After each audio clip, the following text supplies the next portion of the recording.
this video, I'm going to tell you the first step to launching your club event. And if you're already running an event, I can almost guarantee you missed this step entirely. And what it is usually when people start promoting events, they start with the where, the venue, the when, the date, the what music, the how are we going to promote it? But they always ignore the who. And that's where everything starts. Because once you know who you're trying to get rock up to this thing, you know where to go, where they're going to go, what venue to be at, when they're available, what date you should pick, how you're going to get them there, what platforms you're going to advertise on. All of these things become so much easier. And so in this video, we're going to jump on the whiteboard. I'm going to run you through a 5-minute exercise you can do so that you know exactly who you're talking to. And more importantly, you don't just know how to target them with your advertising, you know how to tap into a really deep psychological component of their brain, which has been developing through 200,000 years of evolution, and it will give you the most unfair advantage over any other advertiser. Regardless of what advertising and marketing experience you have, it will give you the most unfair advantage over every single other club promoter because everyone ignores it. And from promoting clubs and growing businesses and all the clients we have at my digital advertising agency and the millions and millions and millions of dollars I've either personally spent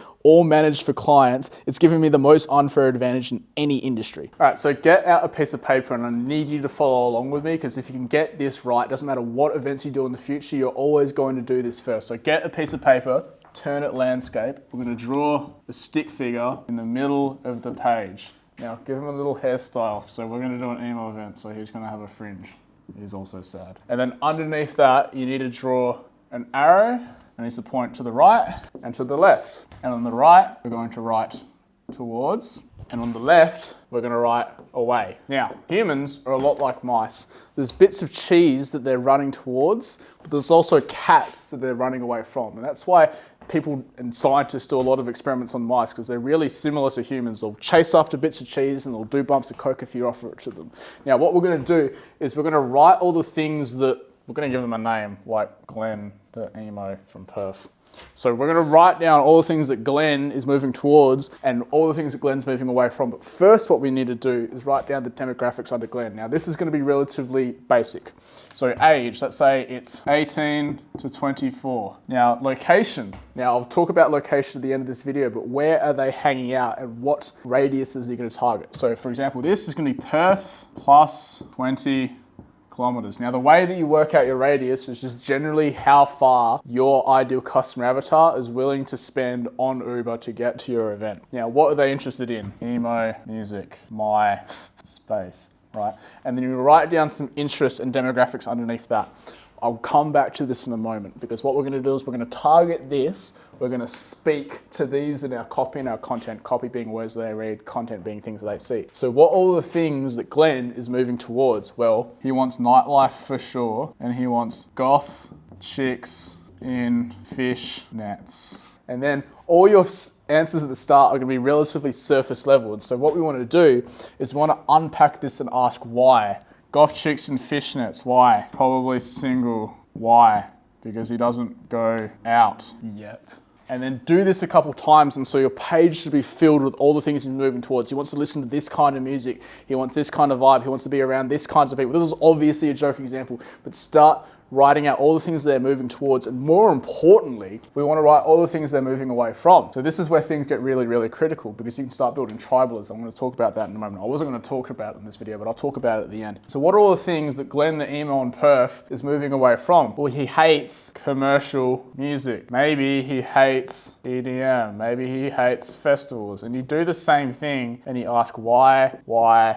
And then on this end and on this end, what you should be able to start doing is really understanding the core decision-making principles that your ideal customer or your ideal patron is going through. So we can speak to not only their inside jokes, but their inside motivations. Because once you go through this exercise, you'll start jotting down all the inside jokes, like Pete Wentz mispronouncing "where are you" and things like that. And that's going to be a post. And you're going to really understand Glenn really, really deeply because I wasn't even going to talk about in this video. Did I mention in the video at the start? Did I talk about the 200,000 years of evolution? Oh, I did? Okay, well, I was going to talk about it and that was a mistake that I said before. So inside Glenn's brain are two brains. This is going to be a really, really, really bad drawing of a brain. And it's drawn in black, not red because he's emo. He has a red brain and a green brain.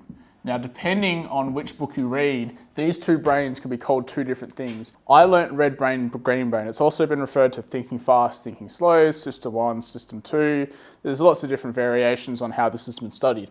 Now, red brain is significantly slower. Think about a traffic light. So you see a red light, you stop. Now, red brain is things like facts, logic, and features. Green brain, I can drive this point home easily with an example. Green brain is substantially faster. I can make this point with an example. You can probably recall a time when you're having an argument with someone, emotions were running high, and he said something so quickly that as soon as the words left your mouth, you're like, fuck, I shouldn't have said that. It's because you're in your green brain, because green brain is emotional. It's all emotions, emo being the key word. It's feelings, it's stories, and it's the earliest developed part of the brain. And so humans naturally jump to emotions significantly easier. So we want to be able to target Glenn with this. So when we start building our ads, that's what we're going to be targeting, 18 to 20. Actually, he's emo. He's going to be fucking way older. He's going to be like 26 plus. It's going to be like my age. So we're going to be targeting this, but we're going to be speaking to this. And when we unpack these whys, we get to the green brain stuff. So that when we're writing our headlines, when we're making our content, it speaks to these feelings, not just saying, hey, are you sad, 26 and in Perth? A far more compelling ad speaks to the emotion, but you can only get to this by doing this exercise. And regardless what events you do in the future, I always want you to do this exercise first, because once you do this, you know how to write ads, you know how to write captions, you know how to create content, you know exactly what they want so that they make decisions faster and they'll build higher affinity with you. The bonus tip I was going to talk about was tribalism. Now, there was an interesting case study of, I think it was the Beatles and the, I don't know. There was two bands, the Beatles and the Buckham. So tribalism is essentially, there were two bands, and what their PR teams did was to drive up merch sales. They made up this fake beef between these two bands, and you either liked this band or you liked this band, but you couldn't like both. The actual fact of the matter is they actually really, really liked each other. They wrote some of each other's songs, but it was just a mechanic built by their PR team to drive up affinity, because it's the old saying that the enemy of my enemy is my friend. If anyone knows the example I'm talking of as well, can you let me know in the comments? Because I talk about this example all the time, but it's 3 p.m. and I've been working all day and I can't remember. Once we work out the away from motivators, we can start using tribalism. So for example, we can start painting an enemy of anyone that likes commercial music, anyone that picked them on them in high school, and that they're not at this event isn't that great.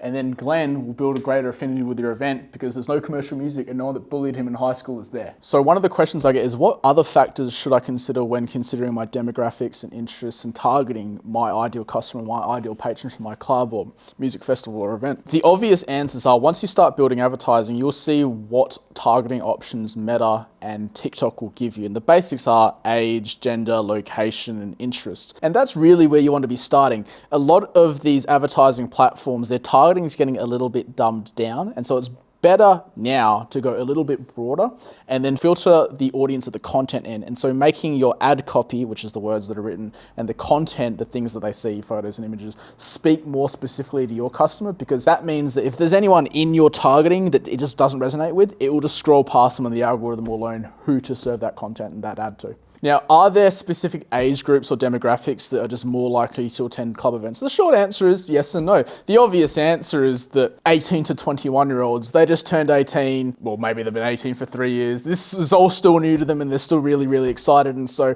there's a really big pool there. But the other thing as well, yes, you had to consider the competition. Everyone's trying to get 18 to 24-year-olds to come to their clubs. There are still events that have great success in the 24 to 35-year-old demographic. I've even done ads for events targeting 50-year-olds and fucking killed it, also because there's fuck all competition, because there's not many promoters trying to target them, right? So again, like I was saying this whole video, as long as you start with the who you're targeting, everything else just falls into place. You're not going to have an event that targets anyone with an internet connection aged 18 to 75. You're going to own your target demographic. How can you research the preferences of your targeting audience? This is much easier if you actually are your target audience. I'll explain some things you can do if you aren't though. So if you are the target audience, your algorithm probably looks like everyone else. The reason my my organic content on Arcade, Nightclub, social media did really well is because, like I've said in previous videos, I was there Friday and Saturday night every week for half a decade. I knew all the inside jokes. My newsfeed was probably fucking identical to everyone else hanging out in that beer garden and hiding in the green room with me, right?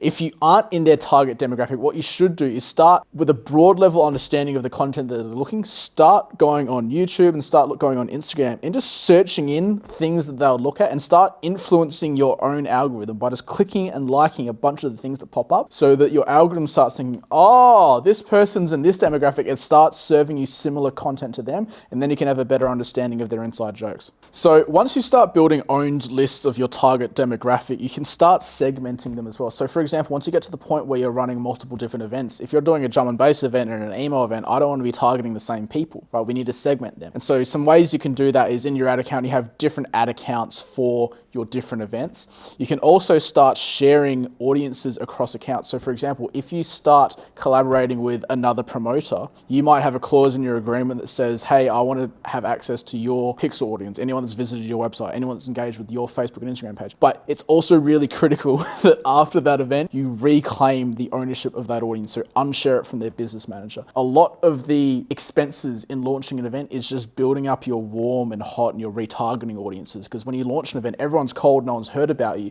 and you had to pay money or time to start acquiring people that have liked or commented or viewed a video or responded to an event or visited a ticket page, and that costs dollars and time. But those retargeting audiences are going to be the easiest to sell to, and that's why advertising gets easier and easier and easier, theoretically, all other things being equal, because you just start retargeting people. I had events where we didn't even do cold targeting anymore. We just retargeted anyone that hit something in the last 3 weeks when we were selling out. So the geographical and location targeting for your advertising is going to vary city to city, and so I can't give a broad brush statement. You need to really understand how far your customer avatar is willing to travel to an event, what they're willing to travel past. So for example, are they going to travel past a major bustling hub of nightlife, pay the extra Uber fare to get there, to get through to the other side of that city to your event? Or would they just stop at the city and just stay there for the rest of the night? You really need to understand your city and how far people are willing to travel. Easiest way to calculate is just know your customer avatar, how much they're willing to spend, and also split amongst their friends in an Uber. Chuck it into Uber and see how far that Uber ride takes you, and then that's your radius targeting. So should you start with a niche audience for your event or a really broad audience? My general rule of thumb is, especially if you're a beginner, start with a niche audience, because I'm going to talk about in a separate video about how the more niche you are, the less competition there is, and the more broad you go, the more competition there is, because obviously you're trying to get a bigger slice of a larger pie, right? It's much easier to get 100 people with a really specific message than it is to get 5,000 people and say you're running a music festival,